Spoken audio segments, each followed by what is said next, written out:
화면을 보면서 같이 합독하겠습니다. 죄인은 100번이나 악을 행하고도 장수하거니와 또한 내가 아노니 하나님을 경외하여 그를 경외하는 자들은 잘 될 것이요. 아멘. 잘 되기를 바랍니다. 잘 될 줄 믿습니다. 지난번 집회에서 우리가 받았던 말씀인데 계속 잘 될 것입니다. 끝까지 잘 될 것입니다. 영원히 잘 될 것입니다 했는데 출애굽기 20장 6절에 보면 1000대까지 잘 된다 그랬어요. 1000대. 그래서 여호와를 경외하는 자는 잘 될 것이요 하는 말씀으로 오늘 저녁에 좀 말씀을 생각하려고 합니다.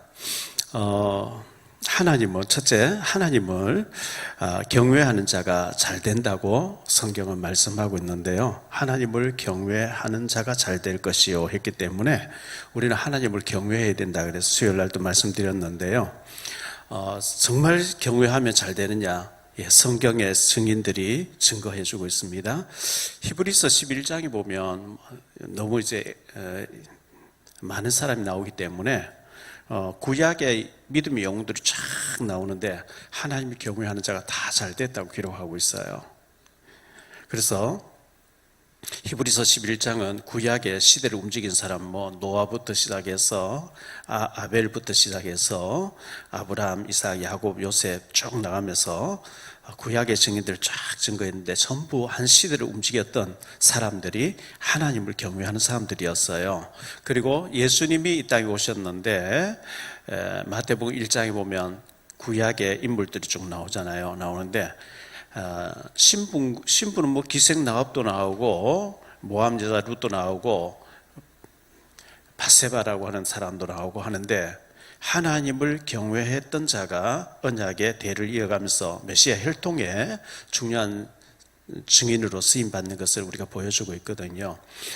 로마서 16장에 보면 신약에 와서 바울과 더불어 로마를 복음했던 시대를 움직였던 사람 전부 복음 위에서 생명까지 내놓은 하나님을 경외하는 사람들, 복음에 완전 결론 난 사람들을 하나님이 너무나 중요하게 써주셨다는 성경의 증거들이 우리에게 보여주고 있습니다.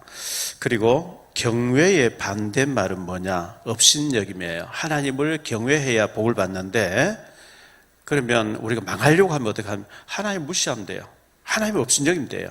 경외의 반대말은 하나님을 업신여김이거든요. 그 사무엘하 12장 9절 10절을 볼게요. 사무엘하 다윗이 범죄하고 난 뒤에 일어난 일이죠. 그러한데 어찌하여 내가 여호와의 말씀을 업신여기고 나보기에 악을 행하였느냐? 내가 칼로 헷 사람 우리아를 치되 암몬 자손을 칼로 죽이고 그의 아내를 빼앗아 내 아내로 삼았도다. 다윗에 대해서 나단 선지자가 책망하는 장면이거든요. 다윗이 은밀하게 지금 전쟁하고 있는데 다윗은 낮잠을 자고 해가 질녘에 왕궁 옥상에서 거닐고 있는데 이웃집에 여자가 모욕하고는 보고 사람을 보내서 누군지 알아봤어요. 바세바래요. 그 남편이 전쟁터에 나가 있대요. 그래서 또 사람 하나 보내서 오라 해라. 다윗은 은밀하게 한다고 했는데 벌써 알아본 사람 한 사람 있었죠. 또 데리고 오는 한 사람도 했죠. 데리고 동침했는데 임신했다고 또 사람 보냈단 말이에요. 벌써 3명, 4명 알게 됐죠. 새벽 기도 시간에 지금 현재 사무엘하를 보고 있는데요. 압살롬이 그 형을 암논을 죽이고 3년 동안 피신해 있다가 돌아왔잖아요. 2년 동안 다윗이 아들 압살롬을 안 만나요. 요압이 이렇게 지혜로운 여인을 보내가지고 압살롬을 껴안고 입 맞추고 했는데 압살롬이 아버지 죽였다고 반기를 들거든요. 그때 압살롬이 백성들의 마음을 도둑질했다 했는데 아히도벨이라고 하는 다윗의 참모가 있는데요. 아주 전략가예요. 이 전략가가 압살롬 편에 붙어버린 거죠. 그 삼국지에 보면 유비 옆에 제갈 공명이라고 하는 전략가가 있잖아요. 그런 전략가인데 아히도벨이 압살롬 편에 붙는단 말이죠. 왜 그렇게 됐냐면 학자들의 말에 의하면 이 아히도벨의 손자가 우리아였대요. 우리아의 손녀가 우리아, 바세바, 손녀의 사위.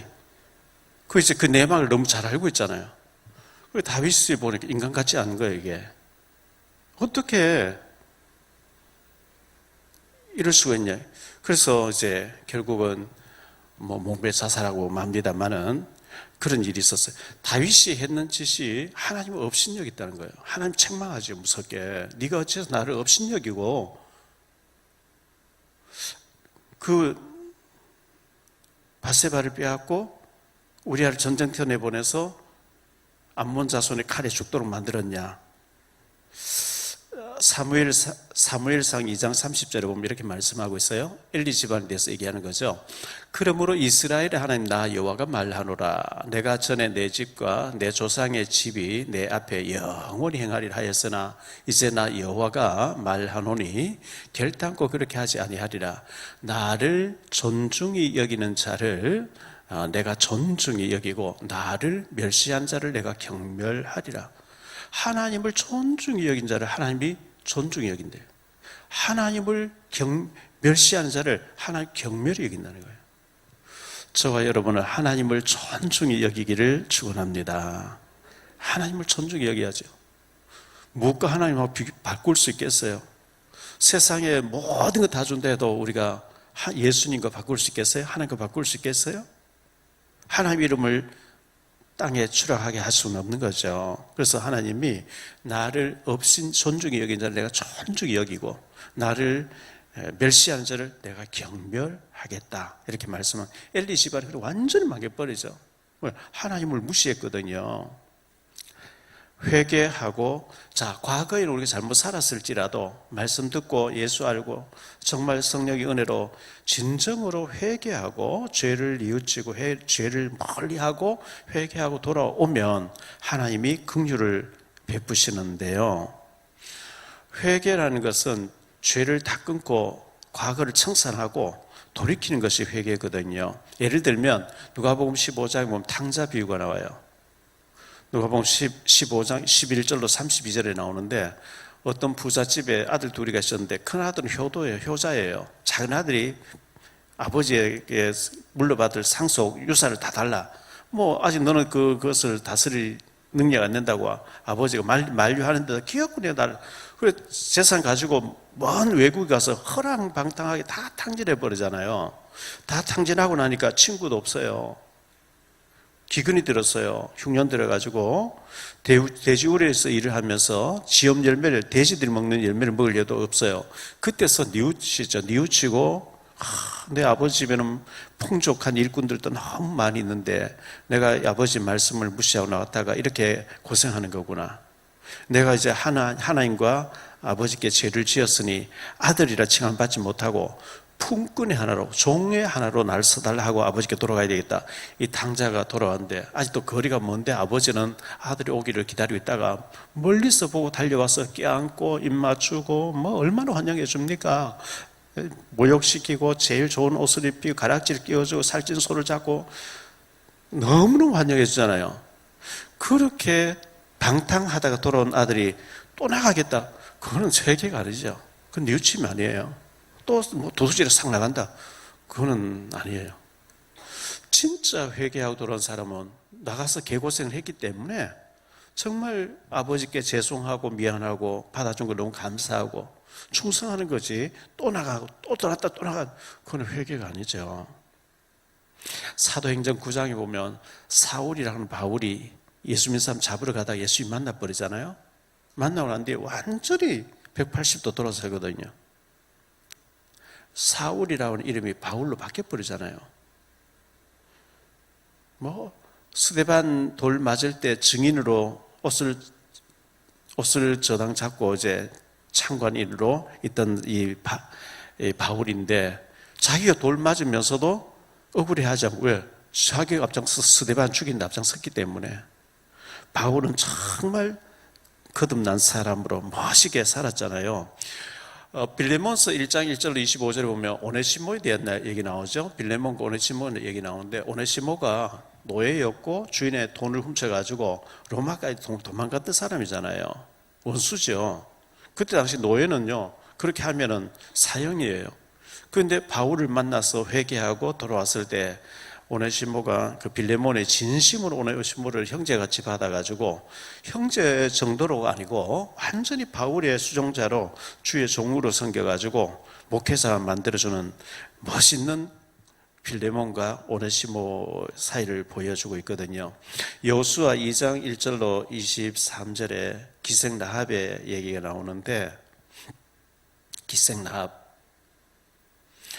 지난 주일 저녁에 녹화를 했는데, 유튜브 녹화를 했거든요. 녹화를 했는데 제 책에 썼던, 제가 저 의성교회에 있을 때 저희 집 사람이 고등부 성가대 할 때 성가대 지휘한 사람이 있어요.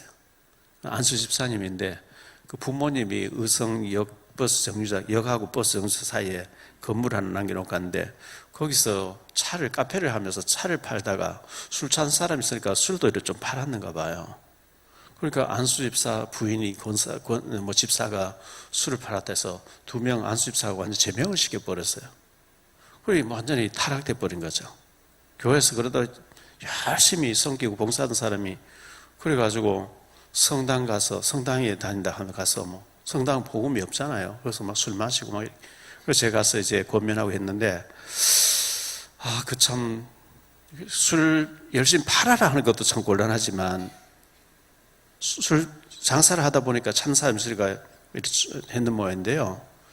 그래서 제가 이제 녹화를 하면서 일본 같은 데 가보면 일본의 그 교포들이 하는 한인 교회에 전부 다 술집에 있는 여자들 분이 많아요. 술집에서 마담하고 이런 사람들이에요, 대부분요. 그런데 그분들이 술을 팔면서 일본 사람 전도회가 교회 또 데리고 와요. 술집에 가서 예배를 많이 드리거든요. 그렇게 율법으로 정죄를 해볼 것 같으면 기생 나오면 들어오면 안 되죠, 이제? 기생 나오면 교회 오면 안 돼요. 술집 마담인데, 심지어 신학자들은 창녀였다 이렇게 얘기하는데요. 그래서 교회 오면 안 되잖아요. 근데 누가 기생 나합을 정죄할 수 있겠어요? 예수님의 고소 먹어야 되는데. 복음이 있으면 좀 기다려주고, 또 하나님께서 이렇게 잘 하도록, 어쨌든 차를 팔고, 술을 찾으면 술 한 명 갖다 주고, 전도하고, 이래야 될 텐데, 술 팔았다가 딱 치리시켜버리고, 너 교회 오지 마, 이래버리니까 타락돼버린 거예요. 그래서 제가 가서 이제 복음 전하고, 기도해주고, 신앙 회복하라고 그때 그런 적이 있었는데, 참 안타까웠거든요. 자, 다윗이 범죄하고 난 뒤에 회개하는 장면이 나오는데, 사무엘하 12장 7절로 15절 한번 볼까요? 사무엘하 12장 7절 이하에 보니까요, 나단이 다윗에게 이르되 당신이 그 사람이라. 이스라엘의 하나님 여호와께서 이와 같이 이르시기를, 내가 너를 이스라엘 왕으로 기름 붓기 위하여 너를 사울의 손에서 구원하고 내 주인의 집을 네게 주고 내 주인의 아내들을 네 품에 두고 이스라엘과 유다 족속을 네게 맡겼느니라. 만일 그것이 부족하였을 것 같으면 내가 네게 이것저것을 더 주었으리라. 그러한데 어찌하여 내가 여호와의 말씀을 업신여기고 나보기에 악을 행하였느냐. 내가 칼로 헷사람 우리아를 치되 암몬 자손의 칼로 죽이고 그의 아내를 빼앗아 내 아내로 삼았도다. 이제 네가 나를 업신여기고 헷사람 우리아의 아내를 빼앗아 내 아내로 삼았은즉 칼이 내 집에서 영원토록 떠나지 아니하리라 하셨고, 여호와께서 또 이와 같이 이르시기를, 보라 내가 너와 내 집에 재앙을 일으키고 내 눈앞에서 내 아내를 빼앗아 내 이웃들에게 주리니 그 사람들이 내 아내들과 더불어 백주에 동침하리라. 너는 은밀히 행하여서는 나는 온 이스라엘 앞에서 백주의 일을 행하리라 하셨나이다 하니, 다윗이 나단에게 이르되 내가 여호와께 죄를 범하였노라 하매, 나단이 다윗에게 이르되 여호와께서 당신의 죄를 사하셨나니 당신이 죽지 아니하려니와 이 일로 말미암아 여호와의 원수가 크게 비방할 거리를 얻게 하였으니 당신이 낳은 아이가 반드시 죽으리이다 하고, 나단이 자기 집으로 돌아가니라. 우리아의 아내가 다윗에게 낳은 아이를 여호와께서 심히 앓는지라. 이제 이 회개하는 장면에서 나단 선자가 다윗에게 얘기했죠. 어떤 동네에 부자가 살고 가는 사람 살았는데, 부자는 막 양도 소도 짐승떼도 많고, 그 옆집에 가난한 집에는 오직 양새끼 한 마리, 암양새끼 한 마리 있는데 자식까지 키우는데, 부잣집 손님이 왔는데 자기 것으로 잡아서 대접하기 아까워서 가난한 사람의 양을 빼앗아서 대접했다 하니까 다윗이 막 분노하지요. 마땅히 죽을 자라고 화변에 갚아야 나단 선생 바로 당신이 그 사람입니다 이렇게 얘기했잖아요. 그때 다윗이 꼬부라졌어요. 다윗이 회개하는 장면이 시편 51편에 나오는데요. 다윗은 침상에 다 젖도록 회개를 해요. 계속 회개를 하죠. 우리가 다윗같이 위대한 인물도 순간적으로 방심한 사이에 돌이킬 수 없는 유혹을 받아서 빠져버린 거예요. 그렇게 될 줄 몰랐죠. 그래서 남 여자 몰래 동침한 줄 알았는데 임신했다고 하니까 요즘 같으면 뭐 산부인 가서 애를 지우라 이런 게 있을 텐데 옛날에 그런 게 없잖아요. 그래가지고 그 우리아를 전쟁 때 오라 해서 술 먹여가지고 집에 안 가요. 여호와의 계가 지금 현재 들판에 있고 내 주 요압이 구인들이 전부 전쟁터에 있는데 내가 어떻게 집에 가서 내 차 잡아 더불어 자겠냐. 절대 그런 일을 안 한다. 이래가지고 이거 숨기기 위해서 하나님이 안 보시는 줄 숨기기 위해서 편지를 써서 요압에게 이 우리아를 전쟁터 깊이 보내서 맞아 죽게 해라. 하나님 그걸 지적하시잖아요. 우리가 방심하면은 순간적으로 이렇게 넘어지고 순간적으로 돌이킬 수 없는 죄에 빠진다는 것을 보여주고, 그래서 고린도서 10장 12절을 보면 그런 선줄로 생각하지 않은 넘어질까 조심하라 이렇게 얘기하잖아요. 그래서 우리는 아무도 장담하지 못해요. 우리는 순간적으로 유혹받으면 넘어질 수 있어요. 돌이킬 수 없는 죄에 빠질 수 있어요. 그렇기 때문에 늘 겸손하게 우리 깨어 있어야 되겠고, 다윗이 이렇게 회개했는데요. 베드로가 예수님이 말씀하실 너희가 오늘 밤에 닭 울기 전에 나를 부인할 것이다. 목자를 치리 양이 다 흩어질 것이라. 베드로가 큰 소리 쳤어요. 아이고 이 사람들 다른 제사를 다 도망가 다 부인할지 모르지만 저는 주와 함께 죽기를 각오했습니다. 예수님 말씀 아주 우습게 받아들였거든요. 그런데 마태복음 26장 74절 75절에 이렇게 말씀하고 있어요. 그가 저주하며, 베드로가 지금 저주하며 맹세하여 이르되 너도 그 사람이다 이렇게 하니까요, 저주하면서 계집아이 어린아이 앞에서 맹세하여 이르되 나는 그 사람 예수님을 알지 못하노라 하니 곧 닭이 울더라. 이에 베드로가 예수의 말씀이 닭 울기 전에 내가 3번 나를 부인하리라 하심이 생각나서 밖에 나와서 심히 통곡했다. 누가복음에는 보면요, 이 말 3번 부인할 때 예수님 눈하고 베드로가 마주쳤대요. 찔리잖아요. 왜? 큰 소리 쳐놨는데 주와 함께 죽을지언정 절대 그런 일 없. 그런데 딱 3번 부인하는 순간 예수님 눈하고 베드로 딱 마주친 거예요. 그래서 베드로가 밖에 나가서 한적한 곳 심히 통곡하면서 울더라. 이 구원받은 사람은 죄를 짓고 나면 회개하게 돼 있어요. 그게 정상이죠. 회개가 전혀 없다. 구원을 의심해봐야 되겠죠. 가룟 유다는 그냥 목매 자살해버리잖아요. 회개가 없는 거거든요. 그러면 두 번째로 생각할 말씀은요, 어떻게 하면 진짜 복을 받을까? 하나님이 절대 복에 인색하신 분이 아닌데 하나님 정말 복을 주시기를 원하시는데, 성경에 신명기 28장 보면 축복을 주기를 원하신다 그랬거든요. 그런데 우리가 복을 못 받고 계속 어렵다는 것은 뭐 하나님 틀릴 일은 없겠죠. 하나님 거짓말할 일은 없겠죠. 하나님이 틀렸다 이렇게 하기는, 우리가 지금 현재 잘못 살고 있기 때문에 어려울 텐데 우리가 좀 돌아봐야 되겠는데요. 정말 저도 목사로서 우리 교회 정말 중직자분들, 성도님들, 자라는 우리 다음 세대 모두가 복을 받기를 원하는데, 정말 복을 받기 원하는데 어떻게 하면 우리가 복을 받을 수 있을까요? 주일 성수를 잘 하세요. 성경에는 주일 성수를 온전히 하라고 그래요. 주일에 한번 교회만 갔다 오고 그냥 TV 보고 놀고, TV도 봐야 돼요. 좀 쉬기도 해야 되겠죠. 일주일 동안 고생했으니까 그런 시간도 힐링하고 좀 쉬는 시간, 육신도 좀 평안 쉬는 시간도 있어야 되겠지만 주일 성수를 온전히 하래요.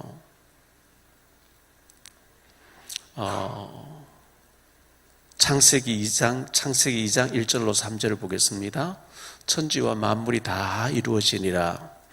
하나님이 그가 하시던 일을 7째 날에 마치시니 그가 하시던 모든 일을 그치고 7째 날에 안식하시니라. 하나님이 그 7째 날을 복되게 하사 거룩하게 하셨으니 이는 하나님이 그 창조하시며 만드셨던 모든 일을 마치시고 그날에 안식하셨음이니라.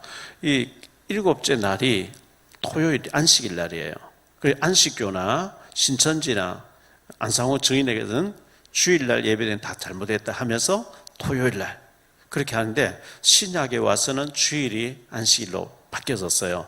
예수님이 부활하신 날, 주의 날에 이렇게 했기 때문에 주일날, 우리가 주의 날, 부활하신 주일날을 우리가 거룩하게 하나님 앞에 경배하며 우리가 예배드려야 되는데, 사실은 그 주일 저녁 예배를 드려서 안식일을 거룩하게, 주일을 거룩하게 했으면 더 좋은데, 현대인들이 너무 바쁘고 또 거리가 먼데 멀리서 왔다가 또 갔다가 저녁 예배 또 왔다가 하는 게 쉽지 않아서 우리 오후 예배를 드리고 있는데, 그래서 돌아가서 여러분들 주일 저녁에도 돌아가서 식사하면서 가족 포럼을 하시고 하여튼 그 주일을 거룩하게 지키려고 애를 써야 되는데요. 출애굽기 20장 8절로 11절을 보죠. 안식일을 기억하여 거룩하게 지키라. 엿새 동안은 힘써 내 모든 일을 행할 것이나, 6일 동안은 힘써서 우리 유해일 해야 돼요. 직장일, 사업, 뭐 여러 가지 일을 힘써, 왜 땀 흘려서 힘써라 그랬거든요.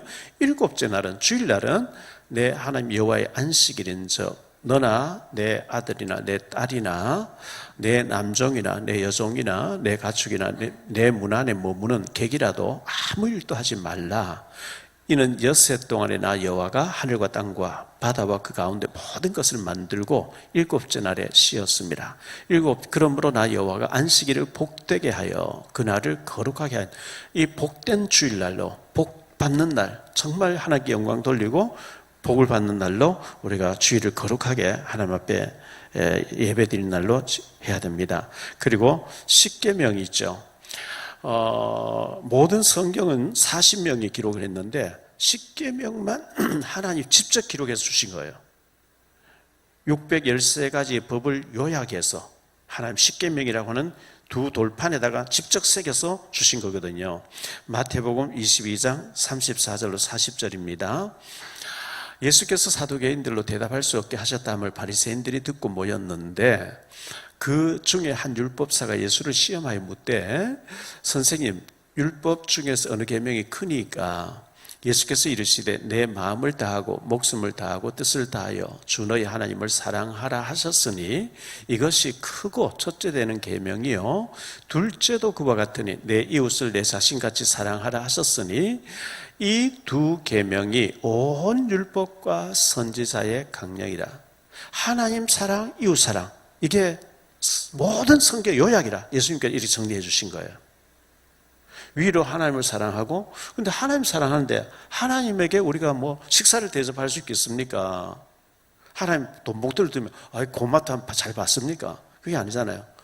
하나님께 우리가 드릴 거 드리고 교회를 위해 쓰지만 영혼 사랑으로 나타나셔야 된다는 거예요. 위로 하나님 사랑. 그 십자가 자체가 우리하고 하나님하고 위로 이렇게 하면 옆으로는 사람 사랑이거든요. 사람과의 관계. 요한복음 13장 34절에 보니까요, 새 계명을 너희에게 주니, 예수님께서 새 계명을 너희에게 준다. 서로 사랑하라. 내가 너희를 사랑한 것 같이 너희도 서로 사랑하라. 이 사랑 안에 다 들어있다 이렇게 말씀한 거예요. 그리고 부모 공경을 해야 됩니다. 우리가 복을 받기 위해서는 성경이 부모 공경을 강하게 말씀하고 있어요. 출애굽기 20장 12절이죠. 내 부모를 공경하라. 그리하면 내 하나님 여호와가 네게 준 땅에서 네 생명이 길리라. 우리가 오래 살고 건강하게 살기를 원하잖아요. 에베소 6장 1절로 3절에 바울을 통해서 또 말씀 주십니다. 자녀들아 주 안에서 너희 부모에게 순종하라. 이것이 옳으니라. 내 아버지와 어머니를 공경하라. 이것은 약속이 있는 첫 계명이니 이로써 내가 잘 되고 땅에서 장수하리라. 부모 공경하는데 땅에서 잘 되고 장수하도록 하나님 축복하신다 했는데, 부모님을 공경하지 않고 효도하지 아니하면서 천덕꾸러기로 부모님 용돈도 안 드리고 너무 이제 부모님 지금 공경에 처해 있는데 자식들은 막 호화호식 하면서 그러면 안 돼요. 우리가 어릴 때 부모님이 자라 성인 되도록 죽도록 고생했거든요. 어릴 때 뭐 그 뒷바라지 말로도 할 수 없잖아요. 근데 부모님 연세 많아지면 치매도 오지요. 어제 뉴스 나왔죠? 어떤 그 할머니가 파수소 경찰들이 있는데 왔는데 집이 생각이 안 난다는 거예요. 치매가 왔어요. 그래서 지불이 이게 안 돼 있어요. 그래서 놀라지 않게 이렇게 하면서 자녀들 이름 하나하나 이렇게 물어보고 어떻게 해서 찾아줬다 이런 기사가 나왔는데요. 이제 연세 많아지면 어린 아기처럼 모든 기능이 다 떨어지니까 우리가 받았기 때문에 부모님을 그렇게 해드려야 되는 거거든요. 부모님에게 우리가 하다 망한다 해도 해야 되는데 부모님께 효도하고 공경하는데 땅에서 잘 되고 장수하는 축복을 주신다고 말씀하고 있기 때문에 부모님, 그래서 천륜은 하나님 사랑인데 일륜에 가서 첫 번째가 5계명이 부모 공경이잖아요. 이웃 사랑 다 중요해요. 근데 부모를 무시하고 부모님 안 돌보면서 부모님 전혀 안 섬겨드리면서 영혼 사랑 전도하러 다닌다. 그거 좀 아니에요. 먼저 부모님이 편안하게 해드리고 부모님 효도하고 난 뒤에 나머지 시간에 우리가 잘해야 되는 거기 때문에 부모님에게 효도하는 것이 복을 받는 비결로 잘 장수하고 잘 되는 비결이라.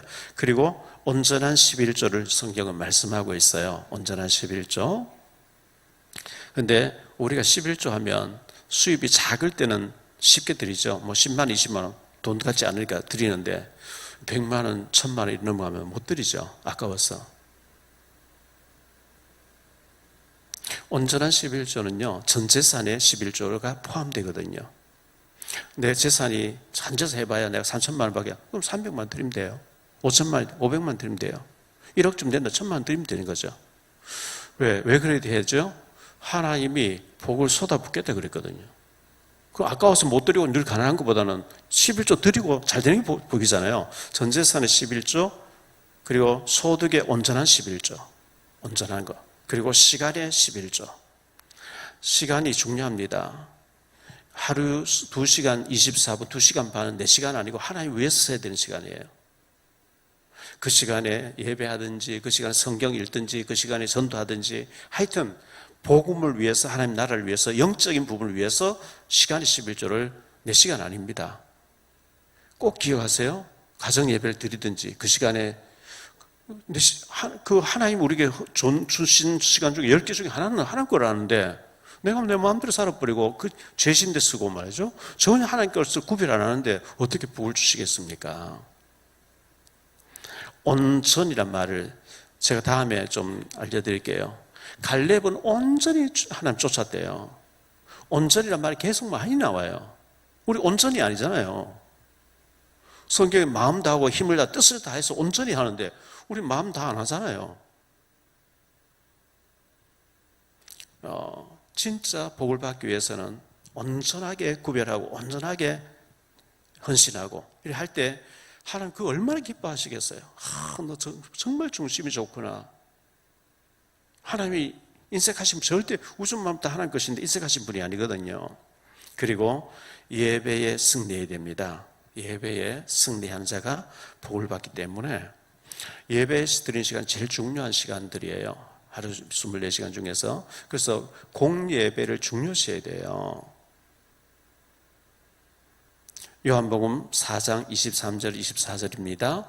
아버지께 참되게 예배하는 자들은 영과 진리로 예배할 때가 오나니 곧 이때라. 아버지께서는 자기에게 이렇게 예배하는 자들을 찾으시느니라. 하나님의 영이시니 예배하는 자가 영과 진리로 예배할지니라. 사마리아 수가성 여자를 예수님 만나가지고 그 남주 유다에서 새벽기도 마치고 출발해서 정오에 사마리아 수가성에 도착했잖아요. 아마 한 6시간 걸으신 것 같아요. 그 제자들은 먹을 걸 사러 가고 없는데 우물가에 예수님 앉아 계시니, 왜? 우울증 걸린 여자, 5번 버림당한 여자, 6번째 남자하고 살고 있는 동거생활하고 있는 여자, 완전 인생 실패한 스디슨 그 상처를 가진 이 여자, 사마리 여자가 물길로 저녁에 나와 있는 정상인데 그 뜨거운 낮에 사람들 오지 않는 시간에 물길 나오는 아시고 있다가 대화하는 장면이, 여자에 물 좀 달라니까 유대인인 당신이 사마리 여자 나에게 왜 물 달랍니까? 이 말은요, 선생님 좀 드시죠. 너 더러워. 너 사마리 여자, 난 너 같은 사람 상종 안 해. 이래 나와요. 정상인데 어찌해서 선생님은 유대인인데 내게 사마리 여자 나에게 물 달랍니까? 네게 물 달라는 자가 누군지 알았으면 네가 네게 구했을 것이다. 난 네게 생수를 주었을 것이다. 이 물을 마시면 다시 목마르지만 내가 주는 물을 마시면 영원히 목마르지 않다. 이렇게 말씀하셨거든요. 그러면서 우리 조상들은 이 산에서 예배해야 되고 유대인들은 저 예루살렘에 예배해야 된다는데 어디에서 예배를 하는 게 옳습니까? 영과 진리로 예배하는 게 옳다. 예수님께서 이렇게 말씀하시면서 하나님은 온전히 예배드리는 자를 찾고 복 주신다 그랬어요. 여러분 혼자서도 예배를 드리시기 바랍니다. 거리가 멀기 때문에 제가 저녁마다 모여서 정말 우리가 같이 기도해야 하고 저녁마다 예배했으면 참 좋겠는데 직장 생활로 바쁘고 우리 교회가 전부 요 근처면 제가 그리 가겠어요. 전부 거리가 툭툭 떨어져 있으니까 차마 막 오라고 하기가. 그런데 저는 혼자서 예배드려요. 저녁을 혼자서 예배드려요. 뭐 수요 예배, 금요 예배 있는 날은 어쩔 수 없이 모이지만 혼자 있는 날. 그래서 예배 시간이 최고 중요한 시간으로 주님이 받으신다는 걸 기억하시고 예배 드리시고, 예배를 어렵게 생각하지 마세요. 혼자서 예배 드릴 때는 신앙 고백하고 찬송 한두 곡 부르고 성경 주일 받던 말씀 그 한 장 읽고 기도하면 돼요. 그 주기도문을 끝내면 돼요. 절대 어려운 게 아니죠. 시편 55편 17절에 보니까요, 저녁과 아침과 정오에 내가 근심하여 탄식하리니 여호와께서 내 소리를 들으시리라. 유대인들은 3번씩 정시기도 하죠. 정시 예배를 해요. 베드로가 사도행전 10장에 보면 다락에 올라가서 정시기도 하고 있을 때 고넬료가 보낸 사람 만날 천사가 가라 그러잖아요. 인도에 제가 갔을 때, 스리랑카 갔을 때, 저 중동 지역에 가면요, 무슬림들이 많이 있는데 가면, 시간 되면 차인벨 같은 울려요. 무슬림들이 메카를 향해서 엎드려 절하라고 하는 시간이거든요. 그 무슬림들 하루 5번씩 정시 기도를 해요. 그들은 다른 틀린 걸 잡았는데도 얼마나 철저하게 하는지 몰라요.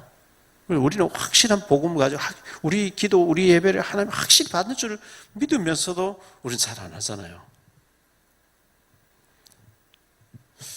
3번씩 시편 119편 164절은 하루에 7번 이렇게 나오는데, 그렇게 못할지라도 저녁 시간에 아침 자고 일어나서 위성으로라도 새벽기도 하면 좋고요. 못하시면 혼자서라도 기도하고 시작하시고, 저녁 시간에 한간 시간에 여러분들이 하나님 앞에 혼자서라도 예배 드리는 시간 가정 예배 드리면 더 좋고요.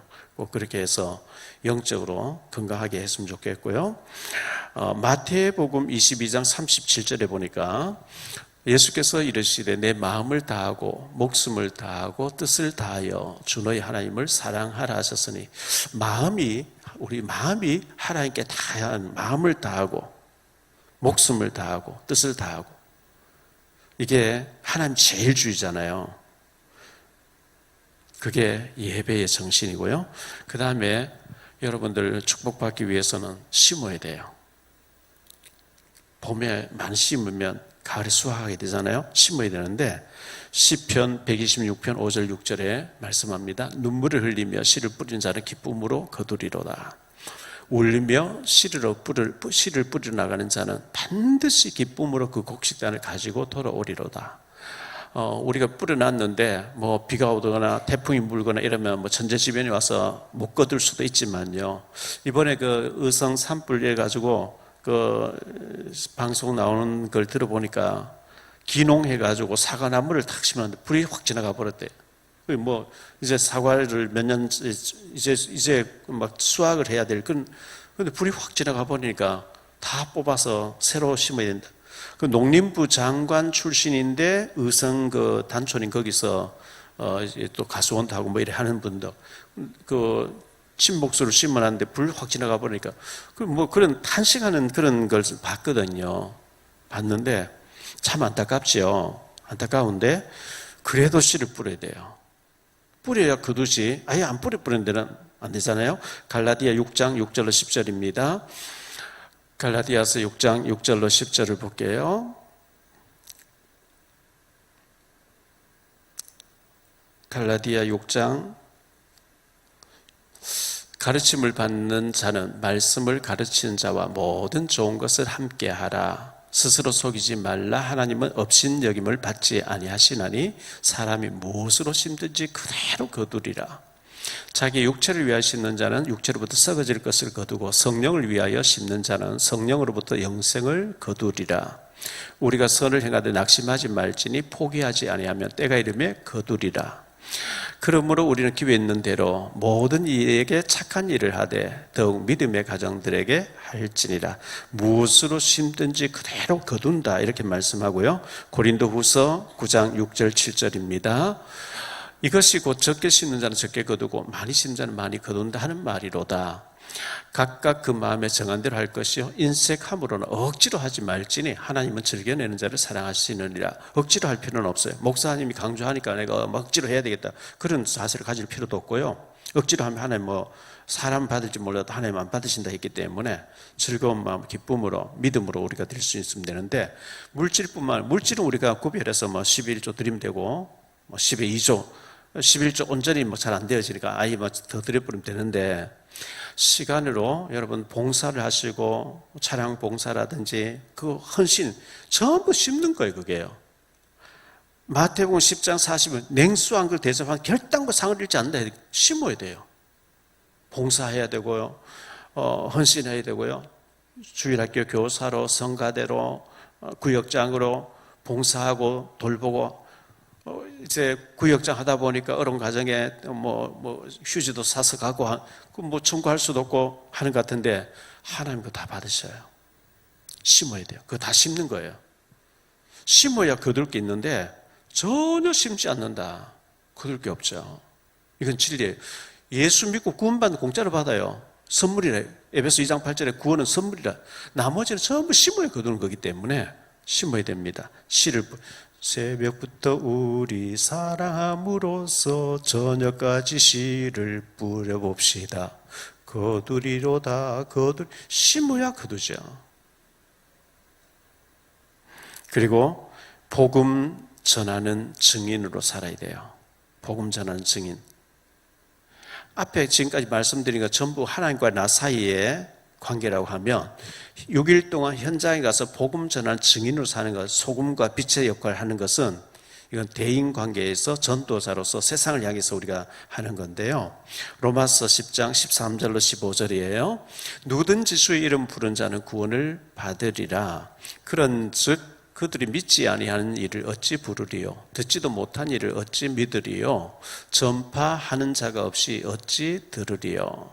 보내심을 받지 아니하였으면 어찌 전파하리요? 기록된 바 아름답도다. 좋은 소식을 전하는 자들의 발휘함과 같으니라. 복음 들고 가야 돼요. 여러분, 예수 믿는 것을 펴내는 걸 절대 부끄러워하면 안 돼요. 어제 불이 나고 난 뒤에 제가 안동에 내려갈 수가 없었고요. 지난주 불이 났을 때 내려가려고 하는 고속도로가 저 다 막혀 있대요. 중앙고속도로가요. 물론 어디로 국도로, 근데 고속도로 막혀, 국도가 다 마비됐겠죠. 그런데다가 집회가 있으니까 내려갈 수가 없고요. 그래서 장모님 전화드리니까 자지 말고 대기하라고 계속 소방차 와 있고 그렇게 헬기도 와 있고 다니고 이렇게 한다. 불안했잖아요. 불이 진정됐는데 어제 집사람하고 새벽기도 마치고 이제 내려가서 집사람 내려주고 잠시 이제 집에 들렸다가, 저는 대구 한창수 목사님 지난번 우리 영상을 봤잖아요.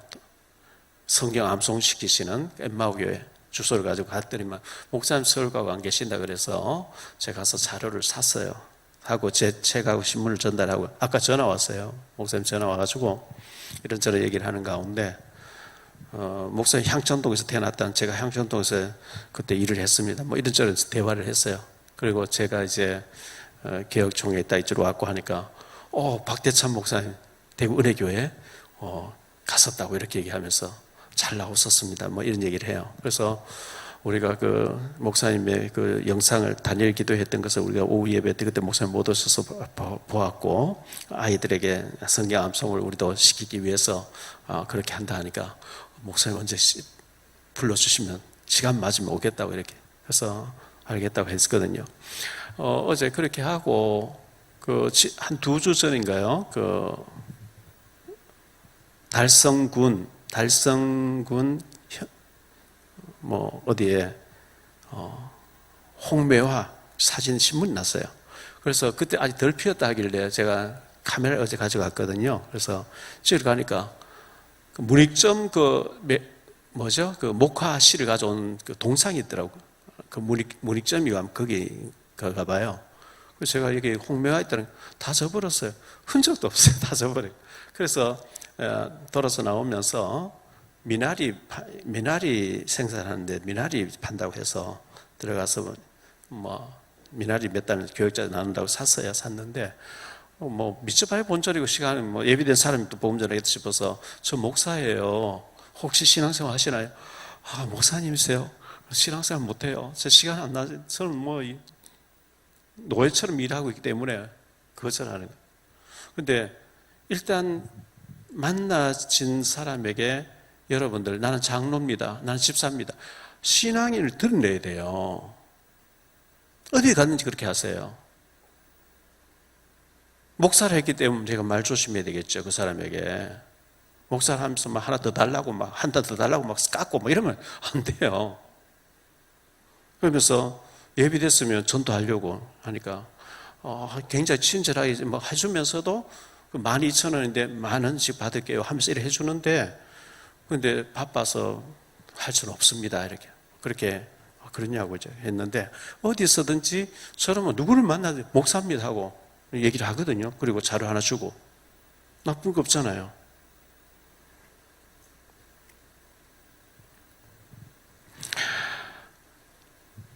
이사야 52장 7절인데요. 이사야 52장 7절에 좋은 소식을 전하며 평화를 공포하며 복된 좋은 소식을 가져오며 구원을 공포하며 시온을 향하여 이르기를 내 하나님이 통치하신다 하는 자의 산을 넘는 발이 어찌 그리 아름다운가. 산을 넘는다 했지만요, 우리가 복음 가지고 복음 받을 사람에게 자료를 전달하는 거 하나님 보시 너무 아름답게 귀하게 여기기 때문에 증인으로 살아야 됩니다. 세 번째로 생각할 말씀은 하나님을 경외하는 자가 복을 받는다 했기 때문에 경외에 대해서 좀 말씀드릴게요.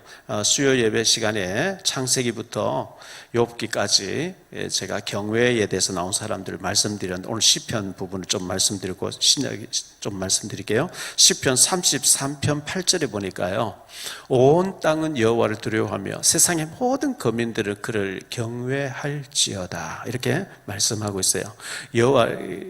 시편 33편 18절로 19절인데요. 여호와는 그를 경외하는 자 곧 그의 인자하심을 바라는 자를 살피사 그들의 영혼을 사망에서 건지시며 그들이 굶주릴 때에 그들을 살리시는 하나님 경외하는 자를 하나님이 굶주릴 때 살리시고 돕는다 이렇게 말씀하고 있어요. 시편 34편 7절이죠. 여호와의 천사가 주를 경외하는 자를 둘러 진치고 그들을 건지시는도다. 우리가 경외하면 눈에 보이지 않는데 천군 천사가 우리를 둘러 진을 치고 대통령 간 데마다 경호팀 따라하는 것처럼 천군 천사가 우리를 둘러 진을 치고 우리를 위기에서 건져준다고 이렇게 말씀하고 있어요. 시편 121편 5절인데요. 여호와께서 자기를 경외하는 자들에게 양식을 주시며 그의 언약을 영원히 기억하시리로다. 시편 112편 1절로 3절이거든요. 할렐루야 여호와를 경외하며 그의 계명을 크게 즐거워하는 자는 복이 있도다. 그의 후손이 땅에서 강성함이여 정직한 자들의 후손에게 복이 있으리로다. 부와 재물이 그의 집에 있으며 그의 공의가 영구히 서 있으리로다 이렇게 말씀하고 있습니다. 시편 115편 13절인데요. 높은 사람이나 낮은 사람을 막론하고 여호와를 경외하는 자들에게 복을 주시리로다. 높은 사람도 낮은 사람도 여호와를 경외하면 하나님이 복을 주신다고 약속하심을 믿으시기 바랍니다. 시편 147편 10절로 11절입니다. 여호와는 말에 힘이 세다 하여 기뻐하지 아니하시며 사람의 다리가 억세다 하여 기뻐하지 아니하시고 여호와는 자기를 경외하는 자들과 그의 인자하심을 바라는 자들을 기뻐하시도다. 막 힘이 있다고 큰 소리치고 하나님 기뻐하지 않고 하나님 경외하는 자를 하나님이 기뻐하신다, 이렇게 말씀했어요. 잠언 1장 7절입니다. 여호와를 경외하는 것이 지식의 근본이거늘 미련한 자는 지혜와 훈계를 멸시하느니라. 잠언 8장 13절입니다. 여호와를 경외하는 것은 악을 미워하는 것이라. 나는 교만과 거만과 악한 행실과 패역한 힙을 미워하느니라. 잠언 9장 10절입니다. 여호와를 경외하는 것이 지혜의 근본이요 거룩하신 자를 아는 것이 명철이니라. 그래서요, 잠언 10장 27절입니다. 여호와를 경외하면 장수하느니라. 그러나 악인의 수명은 짧아지느니라. 여호와를 경외하면 장수의 복을 하나님 주신다, 이렇게 말씀하고 있어요. 잠언 16장 6절입니다. 인자와 진리로 인하여 죄악이 속하게 되고 여호와를 경외함으로 말미암아 악에서 떠나게 되느니라. 잠언 22장 4절. 겸손과 여호와를 경외함의 보상은 재물과 영광과 생명이라. 겸손히 하나님 경외했는데 하나님의 재물과 영광과 생명을 보상으로 주신다, 이렇게 말씀하고 있습니다. 잠언 31장 30절이에요. 고운 것도 거짓되고 아름다운 것도 헛되나 오직 여호와를 경외하는 여자는 칭찬을 받을 것이라, 이렇게 말씀하고 있어요. 전도서 8장 12절입니다. 죄인은 100번이나 악을 행하고도 장수하거니와 또한 내가 아노니 하나님을 경외하여 그를 경외하는 자들은 잘 될 것이요. 이번에 우리가 집회 때 계속 들은 본문의 말씀이잖아요. 잘 됩니다. 계속 잘 됩니다. 끝까지 잘 됩니다. 영원히 잘 됩니다. 이런 말씀 드렸어요. 여호와를 경외하는 자가 잘 된다, 그렇게 말씀했어요. 전도서 12장 13절이에요. 이 일의 결국을 다 들었으니 하나님을 경외하고 그의 명령들을 지킬지어다. 이것이 모든 사람의 본분이니라. 사도행전 사복음서에는 안 나오는데요, 사도행전 10장 2절 고넬료에 대해서 그가 경건하여, 고넬료는 로마의 백부장이에요. 100명의 신하를 거느린 중대장인데 그가 경건하여 온 지방과 더불어 하나님을 경외하며 백성을 많이 구제하고 하나님께 항상 기도하더니 천사의 지시를 받고 베드로를 청해서 말씀드리라. 베드로 청이가 말씀드렸는데 그 집안 모인 모든 사람에게 성령이 충만하게 임하셨다고 기록하고 있거든요. 에베소 5장 21절입니다. 그리스도를 경외함으로 피차 복종하라. 히브리서 11장 7절입니다. 믿음으로 노아는 아직 보이지 않는 일에 경고하심을 받아 경외함으로 방주를 준비하였다고 말씀하고 있어요. 그 집을 구원하여서는 이로 말미암아 세상을 정죄하고 믿음을 따르는 의의 상속자가 되었느니라. 계시록 11장 18절입니다. 이방들이 분노하며 주의 진노가 내려 죽을 자를 심판하시며 종 선지자들과 성도들과 또 작은 자든지 큰 자든지 주의 이름을 경외하는 자들에게 상 주시며 또 땅을 망하게 한 자들을 멸망시키실 때로소이다 하더라, 이렇게 말씀하고 있어요. 계시록 19장 5절. 보좌에서 음성이 나서 이르시되 하나님의 종들 곧 그를 경외하는 너희들아, 작은 자나 큰 자나 다 우리 하나님께 찬송하라 하더라. 성경에 계속해서 경외하는 자 복을 받는다, 경외하는 자가 잘 된다, 경외하는 자가 장수한다, 경외하는 자, 하나님을 두려워하고 사랑하는 자, 저와 여러분이 하나님을 경외하는 자가 되기를 예수님 이름으로 축복합니다.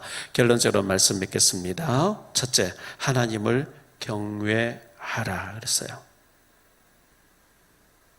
하나님을 경외하는 자가 잘 된다고 했으니 잘 되는 일을 해야죠. 예, 경외, 하나님의 모든 일에 보고 계시다. 내가 하나님 앞에서 말하고 하나님 앞에서 행하고, 이게 경외입니다. 아까도 봤습니다. 사무엘상 2장 30절 다시 볼게요. 그러므로 이스라엘의 하나님 나 여호와가 말하노라. 내가 전에 내 집과 내 조상의 집이 내 앞에 영원히 행하리라 하였으나 이제 나 여호와가 말하노니 결단코 그렇게 하지 아니하리라. 나를 존중히 여기는 자를 내가 존중히 여기고 나를 멸시한 자를 내가 경멸하리라. 하나님 앞에 하나님 경멸하면 끝나는 거 망해요. 하나님을 존중히 여긴 자를 하나님이 귀하게 여긴다 했으니까. 둘째요, 하나님을 사랑해야 됩니다. 하나님을 사랑하라. 시편 18편 1절에 다윗은 나의 힘이신 여호와여 내가 주를 사랑하나이다. 전의 성경에는 나의 힘이 되신 여호와여 내가 주를 사랑하나이다. 예수님께서 네가 나를 사랑하느냐 물으셨잖아요. 요한복음 21장 15절로 17절에요. 그들이 조반 먹은 후 예수께서 시몬 베드로에게 이르시되 요한의 아들 시몬아 네가 이 사람들보다 나를 더 사랑하느냐 하시니 이르되 주님 그러하나이다.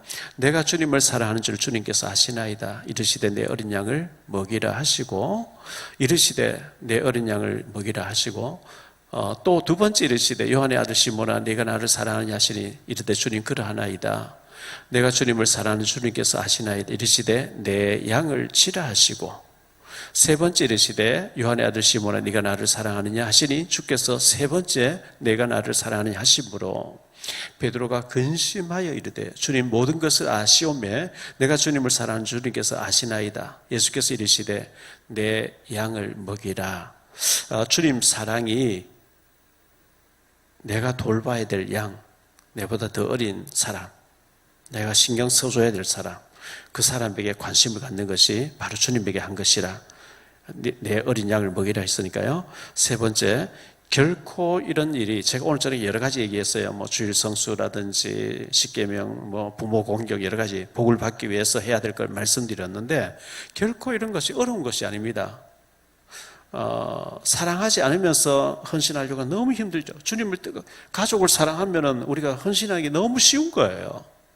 미워하면서 헌신하기 너무 힘든 거거든요. 하나님을 사랑하면 너무 쉬운 거거든요. 성경의 말씀은 절대 어려운 것이 아니고요. 율법을 하나님이 모세에게 출애굽기, 레위기, 민수기, 신명기 율법을 다 줘놓고 나신 뒤에 마무리 부분에서 신명기 30장 11절로 14절에 이렇게 말씀하고 있어요. 율법을 다 줘놓고 마무리해서 얘기해요. 내가 오늘 네게 명령한 이 명령은, 이 율법들은 네게 어려운 것도 아니고 먼 것도 아니다. 하늘에 있는 것이 아니니 네가 이르기를 누가 우리를 위하여 하늘에 올라가 그의 명령을 우리에게로 가지고 와서 우리에게 들려 행하게 하려 할 것이 아니요 이것이 바다 밖에 멀리 바다 밖에 있는 것이 아니니 네가 이르기를 누가 우리를 위하여 바다를 건너가서 그의 명령을 우리에게로 가지고 와서 우리에게 들려 행하게 하려 할 것도 아니라 오직 그 말씀이 네게 매우 가까워서 내 입에 있으면 네 마음에 있은즉 네가 이를 행할 수 있느니라. 결코 어려운 게 아니라는 거예요. 시간을 많이 들여서 해라 못해요. 잠자지 말고 해라 못해요. 돈 많이 들여 못해요. 그냥 마음이 있다는 거예요. 마음만 있으면 할 수 있다는 거예요. 주님을 뜨겁게 사랑하는 저와 여러분 되시기를 예수님 이름으로 축복합니다. 314